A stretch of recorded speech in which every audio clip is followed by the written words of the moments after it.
আমাদের স্বাস্থ্য ব্যবস্থার যে ইমব্যালেন্স এটা একটু যদি বোঝানো যায়, যেমন আপনারা সবাই জানেন যে চট্টগ্রাম মেডিকেল কলেজে রোগীর স্থান সবগুলো হয় না, মানে ফ্লোরে থাকতে হয়, তারপরে আবার রোগীকে ফ্লোরে থাকার জন্য লোক জায়গা দিতে পারে।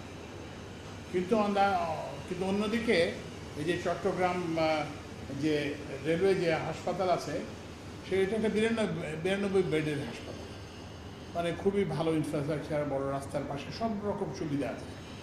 কিন্তু ওখানে 92 রোডের মধ্যে আমি সম্প্রতি ওখানে গেছিলাম, ওখানে 5 জন রোগী আছে, তারপরে হচ্ছে 3 জন না 4 জন ডাক্তার আছে। তো এইটা তো একটা মানে সম্পদের অপচয় হচ্ছে। তো ওই জন্য ওই ইয়ে থেকে ধারণা থেকে প্রধান উপদেষ্টা নির্দেশনা এবং উদ্যানতা এবং মানে স্বাস্থ্য উপদেষ্টা এবং বিশেষ সহকারী এর সঙ্গে আমরা তখন আলাপ করলাম যে আমরা কী করতে পারি। তো তখন আমরা একটা ইয়ে করলাম যে আমরা এগুলোকে আমরা একটা জনসাধারণের জন্য উন্মুক্ত করে দেবো।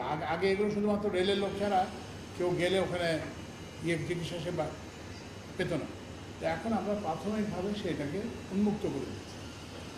তো এখন এই যে সামনে যে যেতে সেটা হলো যে এগুলো যদিও আছে যে এগুলোর অবকাঠামোগত কিছু উন্নয়ন দরকার হবে। যেমন ধরেন কোথাও লিফট নাই, তো এখন রুগীকে তো আর পায়ে হেঁটে হেঁটে তো সবসময় নেওয়ার সম্ভব হয় না, লিফট যদি না থাকে লিফটের ব্যবস্থা করতে হবে, আরও অন্যান্য পানি ক্লিন ওয়াটার পানি সরবরাহের ব্যবস্থা করতে হবে, আরও নানান সব ব্যবস্থা করতে হবে। তো এই জন্যই একটা স্বাস্থ্য মন্ত্রণালয়ের নেতৃত্বে একটা টিম ইয়েতে যাবে, আমাদের রেলের ইয়েরাও থাকবে, হাসপাতালগুলো ভিজিট করবে এবং সেগুলো অবকাঠামোগত কী উন্নয়ন করতে হবে সেটা নির্ধারণ করবে। এবং সেটা আমরা একটা রেলপথ মন্ত্রণালয় একটা ডিপিপির মাধ্যমে সেই অবকাঠামোগুলো উন্নয়ন করে দেবে। আর যেটা স্বাস্থ্য সেবার বিষয়টা, এটা কিন্তু স্বাস্থ্য মন্ত্রণালয় করবে। ওখানে প্রয়োজনীয় সংখ্যক কী বলে ডাক্তার পদস্থ করা, নার্স করা, বিশেষজ্ঞ করা। কারণ বিশেষজ্ঞ না হলে তো লোক দিয়ে যাবে না হাসপাতালে। কারণ আপনি একটা খুব বেসিক জেনারেল ফিজিশিয়ান দিয়ে তো আপনি রোগীটা আসবে না।